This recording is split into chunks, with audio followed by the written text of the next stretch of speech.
Vamshi Krishna from Department of Vamshi, Chaitanya deemed to be University. Today we are going to discuss about a topic, fundamentals of spectroscopy. So in this we are going to cover all the fundamentals of spectroscopy. So this is a very important topic and basic topic from the pharmaceutical analysis. Before going into the actual topic, first of all, what is spectroscopy? Spectroscopy, the terminology which is derived from two words. The first one, spectrum and scopy. So if at all you are going to divide the term spectroscopy into two, you can derive two terms. The one is spectrum, which actually means a graph. Next, scopy means light. So natural light, usually sunlight or any artificial light. So and scientifically we'll call it as electromagnetic radiation. So with these two words, the term spectroscopy is actually coined. So why this name given to the particular topic, spectroscopy? And if at all you observe carefully, we have a lot of spectrometric techniques in pharmaceutical analysis. In every technique, we are going to use electromagnetic radiation as an energy source, and next, finally, we are going to get a graph, nothing but a spectrum, from where we are going to interpret the result. So everywhere in every spectrometric technique, so we are going to use light, that is electromagnetic radiation, and finally we are going to get the data, nothing but results in the form of graph. So that is why, so this is the most suitable name we can say for this particular subject. So what happens, so this is an image representing how the spectroscopy occurs. So it consisting of light source, collimator, monochromator, and where the actual sample is going to be placed, and finally you can see in the last a graph. So you can see in the image which is given like absorption spectrum. So where you will have a graph, right, which is having x-axis and y-axis. So with that graph, from that graph we are going to get the information regarding the sample. So this is what the entire spectroscopy and what happens in spectroscopy. So what is actually mean by light? You can say why we are going to use light in spectrometric techniques, all the spectrometric techniques. Why not some other things? So because we have included scopy, that is what light, electromagnetic radiation, in the name of the subject, that is spectroscopy. So why always light? Why we are going to use light in every spectrometric techniques? So it's very simple. So light is having energy. So that is why we are going to use light in all the spectrometric techniques. So not only it is having energy, so it is having various properties which are actually mean for the analyzing the different types of substances. Now you can see the image, and that is what the actual image of the electromagnetic radiation. And why we call as electromagnetic radiation? Because light is consisting of both electric field and magnetic field. So it will have two electric and magnetic field, and you can see it comes like a wave. So as you know that light will have a wave property and particle property. So you can see light comes like a wave onto the earth, and you can see the image. Every wave in the light will have a fixed amount of energy which is called as quantum of energy. So every wave will have energy particles called photons, and each and every wave carries a fixed amount of photons onto the earth. So as every wave contains photons, they are energy particles, and that is why light is having energy. So the next question is, yes, light is having energy. So whether this particular light or a single electromagnetic wave or radiation which contains a constant energy or varying of energy. So the answer is an individual electromagnetic ray consisting of varying of energies. It consisting of varying degree of energies. So there is a very interesting phenomenon here. If at all you observe the electromagnetic radiation or a single ray, so we can compare this electromagnetic wave with the nature, especially in terms of size. Let's say for example in chemistry, so we have atoms, and next we have molecules, next we have some more bigger like protozoa, bacteria, next a needle point, and the next size goes to the butterfly, next goes to the bigger size, that is human beings, and even bigger we can say buildings. So this is what the size comparison, like starting from the smallest to the largest, starting from the atom to the buildings. So if you compare the size increasing enormously, mean to say it is covering all the different sizes. And if at all you compare this particular size pattern with the electromagnetic wave, even you can see the size pattern. Let's say for example wavelength. Let's say for example wavelength. So the light which consisting of a least wavelength to higher wavelength, or we can say in other terms least energy to highest energy.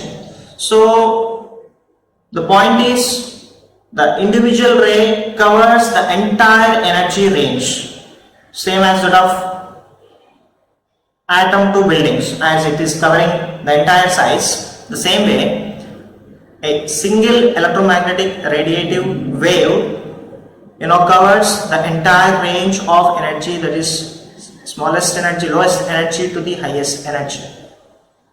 So this is what, if at all you look at the image, you can see. So the least wavelength, that is what at the atom side, and the larger wavelength at the side of building side. So this is what the comparison of the electromagnetic radiation with the nature. So in the nature we can find smallest to highest, largest things, and even in the electromagnetic radiation we can say smallest to highest or lower to higher. So this is what. So that is why we are going to take light in every spectrometric technique, so which is very much suitable to cover entire things which are present in the nature. Now we have discussed about the light and the importance of light. Why should we use light in the spectrometric techniques? And next, matter. Now what is matter? So anything which occupies space in the universe and having mass is called matter. So if at all you look at the universe, we'll have different types of matters, like we have solid materials, we have liquid substances, and we have gaseous substances. So under this we can cover entire things, like in solids, now it comes tablets, capsules, a simple wood material, brick material, whatnot, everything which comes, if at all it is going to be a solid material. And in the liquids, milk, blood, coffee, or a simple pharmaceutical syrup, emulsion, elixir, so a normal saline solution. So all these comes under liquids. They are having a state of liquids. And next we have gaseous substances. We have a lot of different types of gases in the atmosphere, like hydrogen, nitrogen, helium, oxygen, xenon, etc. So now all these are different matters. They are having some mass, and that is what they are called as matter. So this is what matter is. Now coming to the definition of spectroscopy. So the study of interaction of electromagnetic radiation with matter is called spectroscopy. It's a very simple definition. If at all you observe the definition clearly, so it's a very simple study. So we have to study. Now we have to study is the interaction. So we have to study the interaction, and you know that interaction is only possible between more than one candidates, right? So the study of interaction of electromagnetic radiation, that is what light, and the another thing is matter. So when you irradiate electromagnetic radiation with the matter, there is something happen which is called as interaction, and the duty is we have to study or we have to measure that interaction which is happening between light and matter. So this is the simple definition of spectroscopy, but it covers the entire concept of the spectroscopy. So this is the definition of spectroscopy. Now as interactions, if you look at the definition, we have to study the interactions, right? So anyway, we have matter and we have light. So as we are going to irradiate these two and something happens and we call it as interaction. So what are the interactions? So now name some interaction. Let's say for example, let's say absorption, emission, scattering, transmission, reflection, diffraction. So now all these are different types of interactions can be possible between a matter, nothing but a sample, and the light, electromagnetic radiation. So now what is our duty? So anyway, there is an interaction possible between light and matter, and any of these interactions can be possible based on the sample nature, based on the nature of the sample, or based on the chemical nature of the sample. So it might be a absorption, it might be a emission, scattering, transmission. So now you have to study the absorption pattern or the emission pattern.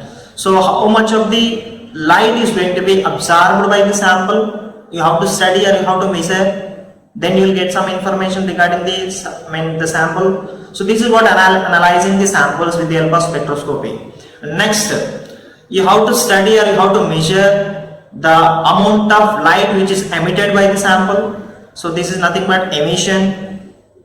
And next, the amount of light scattered by the sample is also measured, which also gives some information. And sometimes we have to measure the amount of light which is transmitted. And next, sometimes we are going to measure the light which is reflected, and even in sometimes a different phenomena which is called as diffraction, the amount of diffracted light. So we have to measure. So we have to measure any of these possible interaction in that particular technique. So that which will give you a useful information regarding the nature of the sample, and that which is going to helpful to identify, quantify the sample.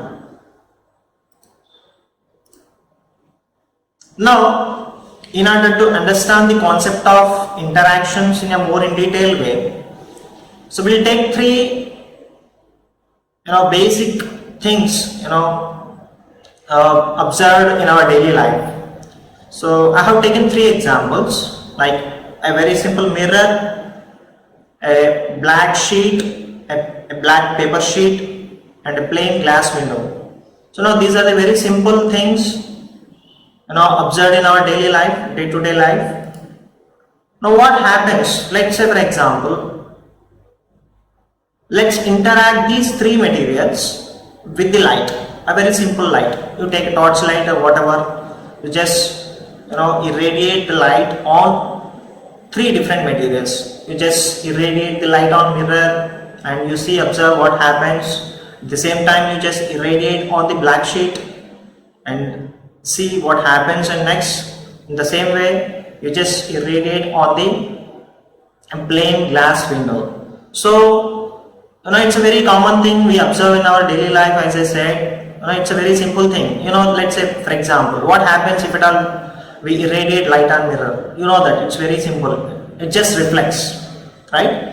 And now what is meant by reflect? Reflecting means, whatever the light we are going to focus on that, 100% is going to be, reverse, nothing but which will be reflected by the particular substance which is called mirror. So that is what mirror is. So mirror reflects the light, mean to say it will not absorb any light, and at the same time it will not transmit any light through mirror. So there is no transmission and there is no absorption, and the ultimate thing is reflection. So this is the phenomena observed with the simple mirror. And next, we'll just focus the light on a black sheet. You take a very thick black sheet which is black in color, and you just irradiate the light onto the black sheet. What happens? So it will not transmit the light through the material, and nor it will reflect the light. So what happens? The light which is going to be entirely absorbed by a black sheet of paper. So in this case, absorption is the phenomenon. And the next case is a plain glass window. So what happens if at all we are going to irradiate the light on a plain glass window? Now you can just see it will not reflect the light and it will not absorb the light. But if at all you observe, so the light will be transmitted, mean to say that will be coming out of the plain glass. So this is what called as transmission. So with these three simple materials, we can understand the concept of the interactions of the light with the matter. So in the below image, you can see the reflection pattern and the absorption pattern and the transmission pattern. So in the reflection pattern, you can see the incidence of light onto the material, and you can observe the clear reflection. And the next case, whatever the light we are going to be irradiating on the material which is taken up by the entire material. This is what called as absorbing the energy or absorbing the light. And in the next case, the light which is coming out of the sample material, that is what clearly saying that is what transmission. So all these are different types of interactions can be possible with the sample when the light is going to be irradiated on any of the substance.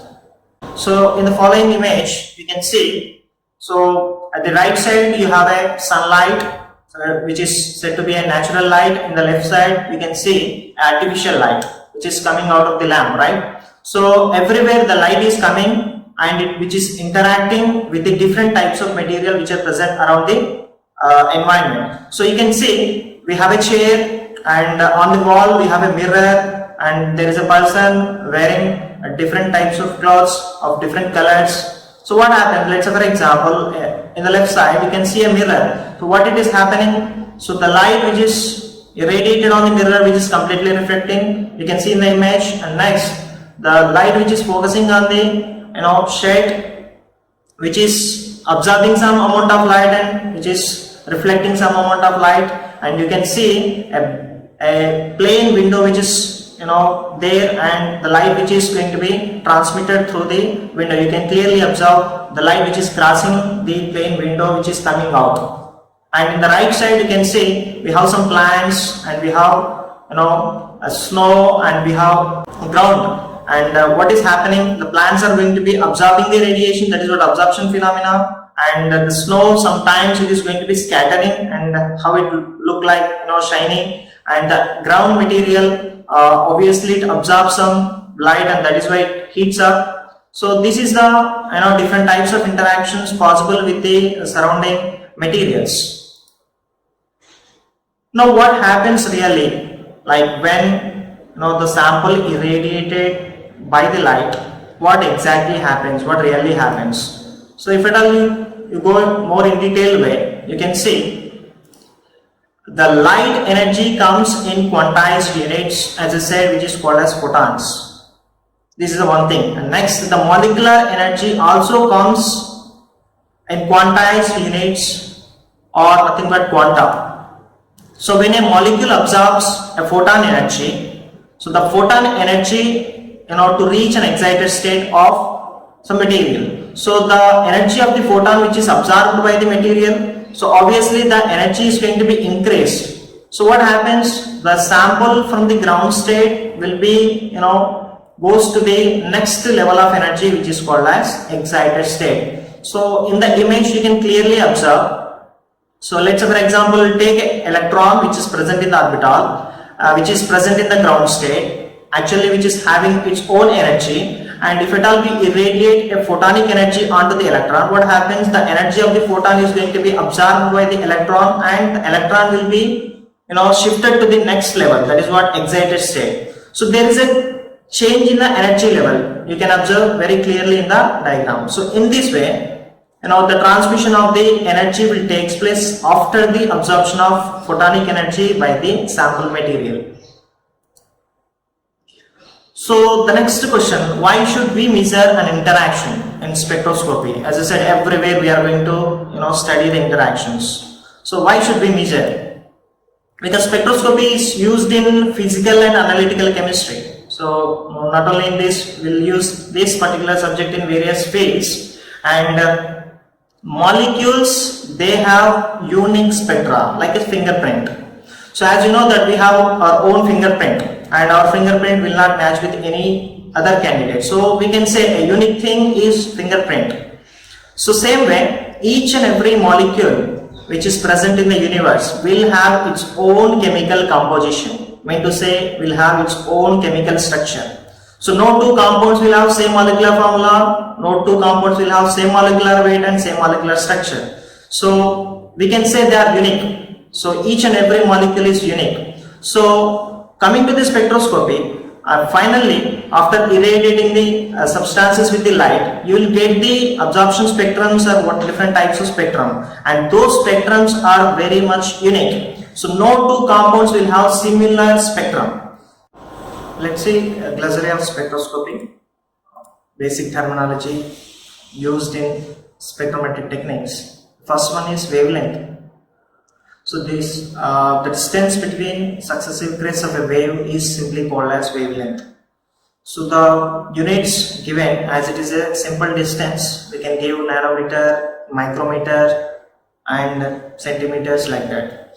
So the distance between waves called as wavelength, and this is a commonly used terminology to express the energy of the light. Next, wave number. So the number of waves per unit distance is simply called as wave number. The units typically called centimeter universe. So this is also a terminology generally used in spectrometry in order to express the energy of the light. So in the below image you can observe the light, as it is having a wave nature, it looks like a spring. So if at all we stretch it, so the distance between waves are going to be increases, and if you squeeze it, and the distance between the wavelength is going to be decreases. So as the wavelength changes, the energy of the light changes. Next, frequency. It is the number of occurrences of a repeating event per unit time. So this is with respect to the time. So how many number of occurrences in a unit of time, which is taken as frequency. So usually we use frequency for the light in order to explain the energy. So the units are, we can say, hertz, megahertz. So why we use wave number, wavelength, frequency? Why this terminology derived, and we have this terminology in spectroscopy. The basic thing is, in order to express the energy of the light, we have to use some units, and that is why the concept of wavelength, wave number and frequency has derived and taken, and they are using in spectrometry. The next one is Fourier transform. So Fourier transform, so this is also a general terminology generally used in spectrometry. It's a technique utilizing an interferometer and mathematical algorithm to convert data from time to frequency domain, and that can be used for any spectrometric technique. So that is what called as Fourier transform. So it's a simply it's a modification of the results into a mathematical algorithm form. Path length, so it's a distance of sample in a cuvette or in a film. For example, the radiation passes the sample. So this is what path length. And stray light, so this is light of wavelength other than which is required. So the unnecessary light is called as stray light, that which reaching the detector without having been in contact with the sample. So this is we call as stray light. Chromophore, so it's an atom or group whose presence is responsible for the color of the compound, or it's a group responsible for absorption of electromagnetic radiation. We have 2 minutes more. Can we finish that in 2 minutes? 28 seconds. In 1 minute, please. So the examples for the chromophore: ethylene, acetylene, carbonyl, acid, and different types of esters and nitrile groups are examples for the chromophore, and they are responsible for the absorption of the electromagnetic radiation.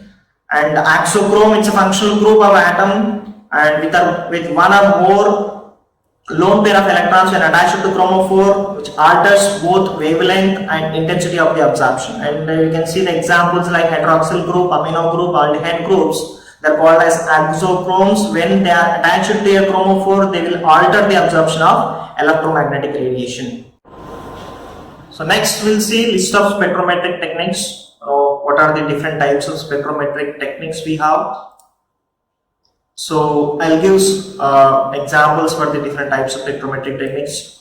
Ultraviolet spectroscopy, usually we call it as UV spectroscopy, visible spectroscopy, fluorimetry, flame photometry, infrared spectroscopy, we generally call it as IR, nuclear magnetic resonance spectroscopy, NMR, mass spectroscopy, mass spectrometry, MS, X-ray spectroscopy, atomic absorption spectroscopy, that is AAS, and these are the various examples for the techniques of spectrometric. And the classification of spectroscopy, if at all we see the classification of spectroscopy, we have different types of classifications. Let's say for example, based on the principle, what type of principle it is, based on that we have a classification. That is absorption spectroscopy, emission spectroscopy.